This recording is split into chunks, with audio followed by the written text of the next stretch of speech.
Dengan demikian, berdasarkan seluruh uraian pertimbangan hukum tersebut di atas, Mahkamah menilai dalil pemohon berkenaan dengan Sirekap adalah tidak beralasan menurut hukum. Menimbang bahwa berdasarkan seluruh uraian pertimbangan hukum di atas, Mahkamah berpendapat permohonan pemohon tidak beralasan menurut hukum untuk seluruhnya. Menimbang bahwa terhadap dalil-dalil lain serta hal-hal lain tidak dipertimbangkan lebih lanjut karena dinilai tidak ada relevansinya. Oleh karena itu, jika masih terdapat fakta hukum dalam persidangan, baik yang didalilkan atau tidak didalilkan oleh pemohon, belum dinilai dan dipertimbangkan, Mahkamah meyakini hal tersebut tidak dapat membuktikan adanya relevansi dan signifikansi perolehan suara atau hasil yang merupakan prinsip dasar dalam pengungkapan perselisihan hasil tentang pemilihan umum sebagaimana diamanatkan dalam pasal 24C ayat 1 Undang-Undang Dasar 1945. Dengan demikian, putusan yang dijatuhkan Mahkamah Ako adalah putusan yang dipandang telah tepat berdasarkan bukti-bukti dan fakta hukum dalam persidangan dan telah memenuhi prinsip-prinsip hukum dan keadilan sebagaimana dimaksud dalam pasal 24 ayat 1 Undang-Undang Dasar 1945. Konklusi, berdasarkan penilaian atas fakta dan hukum sebagaimana diuraikan di atas, Mahkamah berkesimpulan, eksepsi termohon dan eksepsi pihak terkait berkenaan dengan kewenangan Mahkamah, serta eksepsi pihak terkait mengenai tenggang waktu pengajuan permohonan dan kedudukan hukum adalah tidak beralasan menurut hukum. Mahkamah berwenang mengadili permohonan aku. Permohonan diajukan masih dalam tenggang waktu yang ditentukan oleh peraturan perundang-undangan. Pemohon memiliki dugaan hukum untuk mengajukan permohonan aku. Eksepsi termohon berkenaan dengan pokok permohonan adalah tidak beralasan menurut hukum. Permohonan pemohon tidak beralasan hukum untuk seluruhnya. Terhadap dalil tersebut, termohon dan Bawaslu tidak memberikan tanggapan. Adapun pihak terkait menyatakan bahwa dalil pemohon dan seterusnya dianggap diucapkan, serta mengajukan ahli Edward Omar Syarif Hiraj bahwa terhadap dalil pemohon demikian, karena pemohon tidak menguraikan lebih lanjut dan tidak membuktikan dalilnya, maka Mahkamah tidak mendapat keyakinan akan kebenaran dalil yang dipersoalkan oleh pemohon. Terlebih, jabatan Wakil Presiden yang dipersoalkan oleh pemohon akuo adalah jabatan yang pengisiannya melalui pemilihan atau elected position, dan bukan jabatan yang ditunjuk atau diangkat secara langsung, directly appointed position.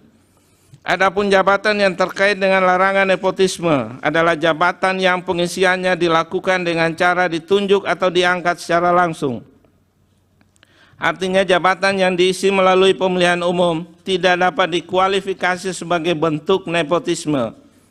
Terlebih lagi, Mahkamah dalam putusan Mahkamah Konstitusi nomor 33 dan seterusnya 2015 yang diucapkan dalam sidang pleno terbuka untuk umum pada tanggal 8 Juli 2015 menghapus pasal 7 huruf R Undang-Undang nomor 8 tahun 2015 tentang perubahan atas Undang-Undang nomor 1 tahun 2015 tentang penetapan peraturan pemerintah pengganti Undang-Undang nomor 1 tahun 2014 tentang pemilihan gubernur, bupati dan wali kota menjadi undang-undang dalam kurung undang-undang pilkada terkait dengan syarat tidak memiliki konflik kepentingan dengan petahana.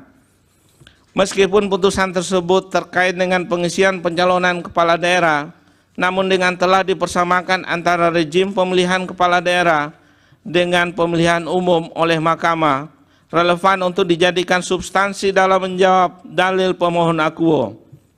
Di samping itu, terkait dengan ketentuan pasal 282 Undang-Undang Pemilu telah dicermati oleh Mahkamah tidak berkenaan dengan proses pencalonan yang berhubungan dengan adanya hubungan nepotisme.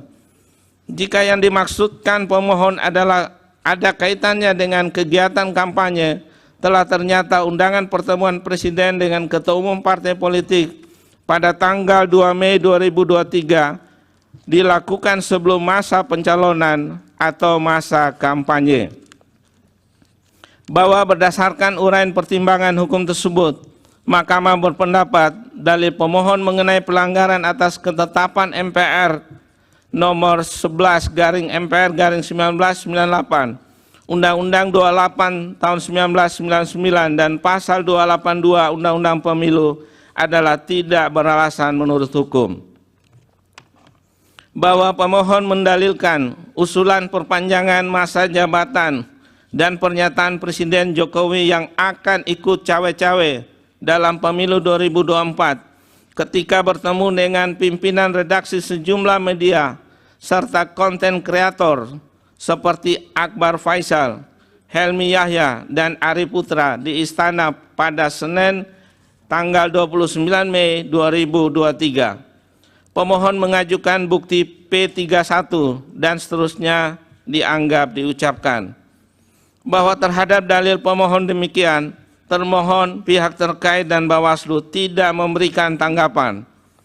Bahwa setelah mencermati dalil dan alat bukti yang diajukan pemohon, Mahkamah menilai wacana perpanjangan masa jabatan Presiden memang menjadi salah satu background politik dalam kontestasi Pilpres 2024. Namun dari dalil dan bukti yang diajukan pemohon, Mahkamah tidak menemukan penjelasan dan bukti adanya korelasi langsung antara wacana perpanjangan masa jabatan demikian dengan hasil penghitungan suara dan atau kualitas Pilpres 2024.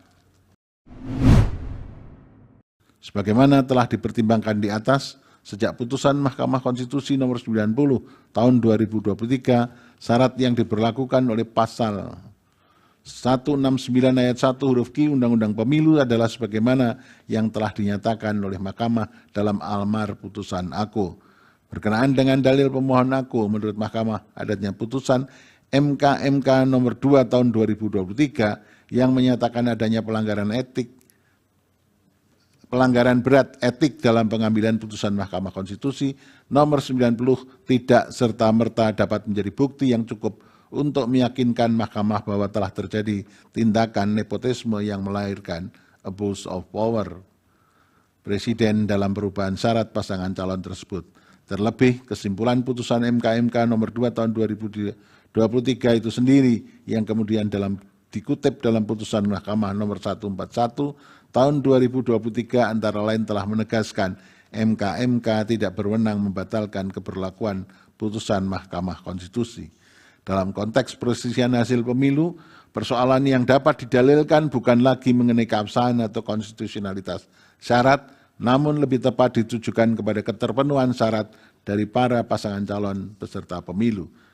Dengan demikian, menurut Mahkamah tidak terdapat persoalan atau permasalahan dalam keterpenuhan syarat tersebut bagi Gibran Rakabuming Raka selaku calon wakil presiden dari pihak terkait dan hasil verifikasi serta penetapan pasangan calon yang dilakukan oleh termohon telah sesuai dengan ketentuan tersebut serta tidak ada bukti yang meyakinkan Mahkamah telah terjadi intervensi Presiden dalam perubahan syarat pasangan calon Presiden tahun 2024.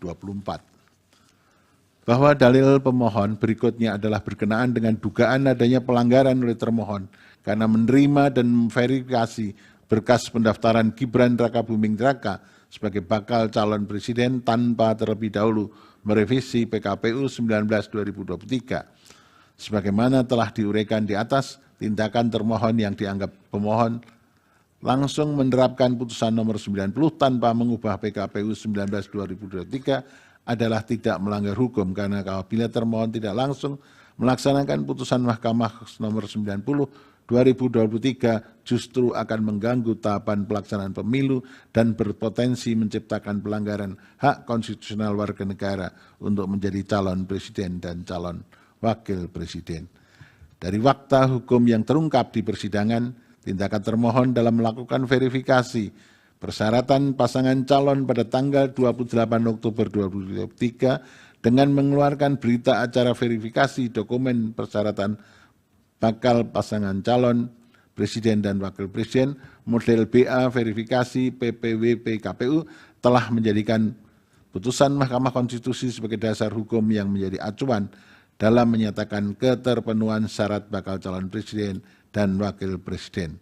Hal ini dapat terlihat pada tabel lampiran verifikasi dokumen persyaratan bakal calon presiden dan wakil presiden terdapat kolom pemeriksaan C. Verifikasi persyaratan calon dengan indikator berumur 40 tahun terhitung sejak penetapan pasangan calon berdasarkan tanggal lahir yang tertera pada KTP-L dan atau akta kelahiran atau pernah sedang menduduki jabatan yang dipilih melalui pemilu termasuk kepala daerah, pemilihan kepala daerah yang merupakan isi pasal 169 huruf Q Undang-Undang Pemilu sebagaimana telah dimaknai oleh putusan Mahkamah Konstitusi nomor 90 tahun 2023. Termohon telah secara jujur menyampaikan kepada seluruh partai politik peserta pemilu tentang adanya perubahan keadaan hukum baru sebagai akibat putusan Mahkamah Konstitusi nomor 90 tahun 2023 dan telah secara adil pula menerapkan persyaratan yang sama kepada seluruh bakal pasangan calon.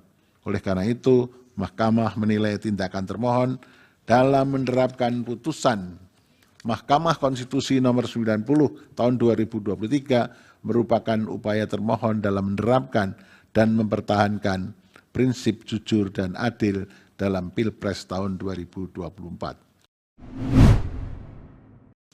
Dengan demikian, jika terjadi penyalahgunaan anggaran terkait dengan penyaluran dana Perlinsos, maka menjadi ranah lembaga penegak hukum untuk menindaklanjutinya.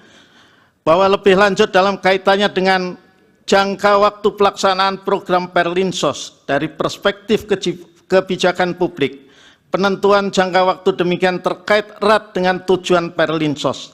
Apakah untuk antisipasi bencana atau untuk mitigasi dampak bencana? Apabila ditujukan sebagai antisipasi, maka sudah pada tempatnya Perlinsos dilaksanakan sebelum terjadinya suatu bencana alam atau pra-peristiwa. Sementara jika bertujuan sebagai mitigasi, maka pelaksanaan Perlinsos dilakukan setelah terjadinya peristiwa atau pasca peristiwa. Dengan demikian menurut Mahkamah program Perlinsos memang dapat dan lazim dilakukan sebelum maupun setelah suatu bencana. Bahwa sama halnya dengan intensi perencanaan Perlinsos, Mahkamah pun tidak dapat mengetahui intensi di balik penentuan jangka waktu antisipasi maupun mitigasi tersebut. Instrumen hukum acara di Mahkamah Konstitusi, khususnya hukum acara PHPU, senyatanya tidak memberikan cukup ruang, waktu, serta alat atau sarana untuk mendalami maupun menyelidiki intensi pembuatan suatu kebijakan publik. Bahwa oleh karena itu terkait dengan penggunaan anggaran atau realisasi APBN terkait dengan Perlinsos atau yang lain, penting bagi Mahkamah untuk menegaskan hal demikian. 1. APBN ditetapkan dalam undang-undang setiap tahun anggaran. Inkasu APBN 2024 ditetapkan dalam Undang-Undang 19 tahun 2023 tentang APBN tahun anggaran 2024. Dan seterusnya angka 2 sampai dengan angka 10 dianggap diucapkan.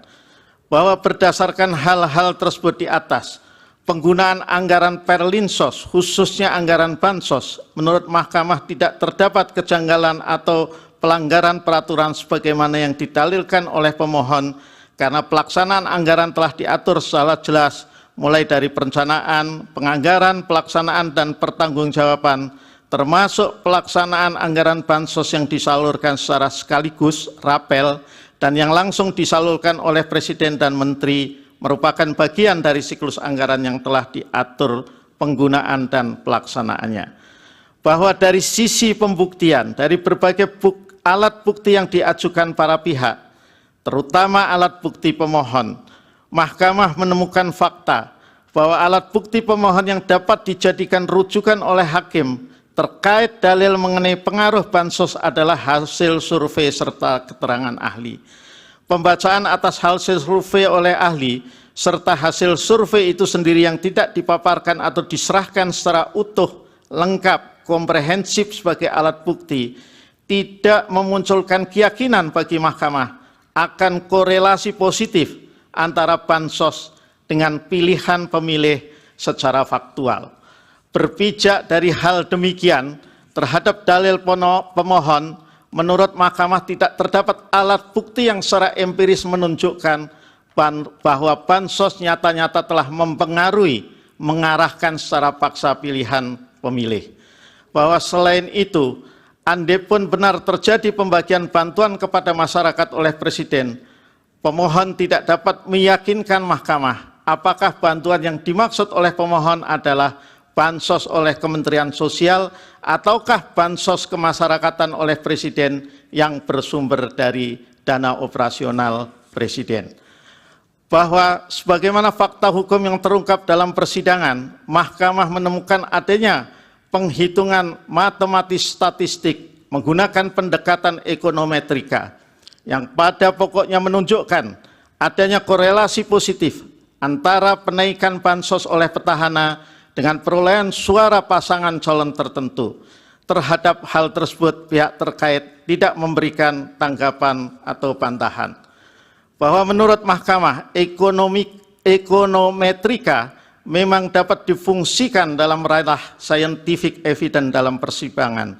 Walaupun bukan sebagai alat bukti utama, namun ekonometrika atau kajian-kajian teoritis lainnya dapat diposisikan sebagai instrumen ilmiah pendukung yang dapat menjembatani antara kekosongan atau ketiadaan bukti empiris dengan rasio atau kesadaran manusia, nalar publik, serta dengan keyakinan hakim maupun penegak hukum lainnya.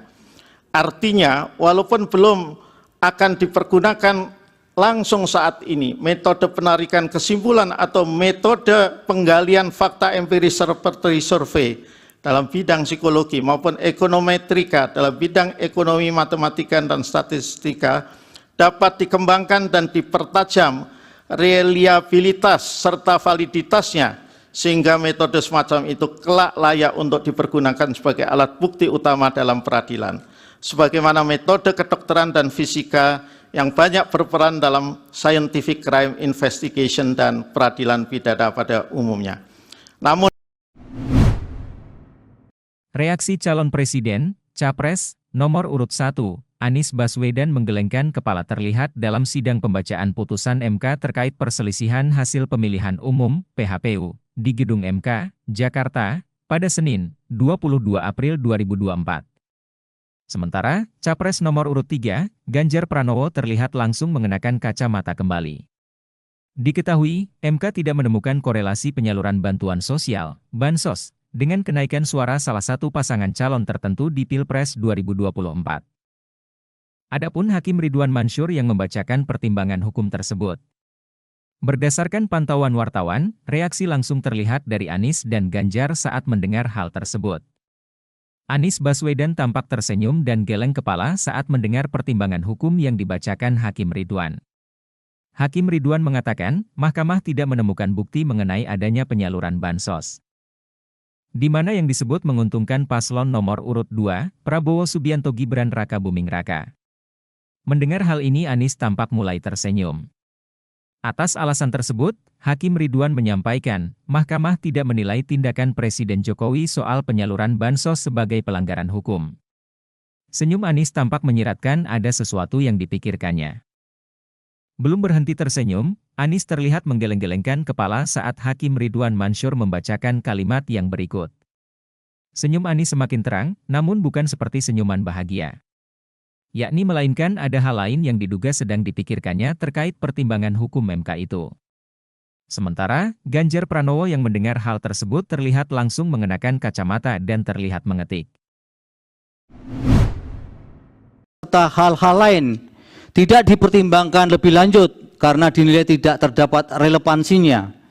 Oleh karena itu, jika masih terdapat fakta hukum dalam persidangan, baik yang didalilkan atau tidak didalilkan oleh pemohon, belum dinilai dan dipertimbangkan, Mahkamah meyakini hal tersebut tidak dapat membuktikan adanya relevansi dengan signifikansi perolehan suara atau hasil yang merupakan prinsip dasar dalam mengungkap perselisihan hasil tentang pemilihan umum sebagaimana diamanatkan dalam pasal 24C ayat 1 Undang-Undang Dasar 1945. Dengan demikian, putusan yang dijatuhkan Mahkamah Aku adalah putusan yang dipandang telah tepat berdasarkan bukti-bukti dan fakta hukum dalam persidangan dan telah memenuhi prinsip-prinsip hukum dan keadilan sebagaimana dimaksud dalam pasal 24 ayat 1 Undang-Undang Dasar 1945. Konklusi, berdasarkan penilaian atas fakta dan hukum sebagaimana diuraikan di atas, Mahkamah berkesimpulan eksepsi termohon dan eksepsi pihak terkait berkenaan dengan kewenangan adalah tidak beralasan menurut hukum.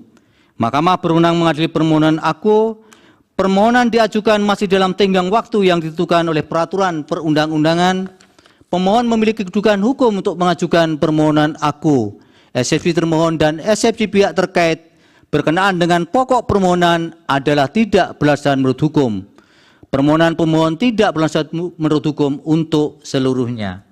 Berdasarkan Undang-Undang Dasar Negara Republik Indonesia tahun 1945, Undang-Undang Nomor 24 Tahun 2003 tentang Mahkamah Konstitusi, sebagaimana telah diubah terakhir dengan Undang-Undang Nomor 7 Tahun 2020 dan seterusnya dianggap dibacakan, amar putusan mengadili dalam eksepsi, menolak eksepsi termohon dan eksepsi pihak terkait untuk seluruhnya.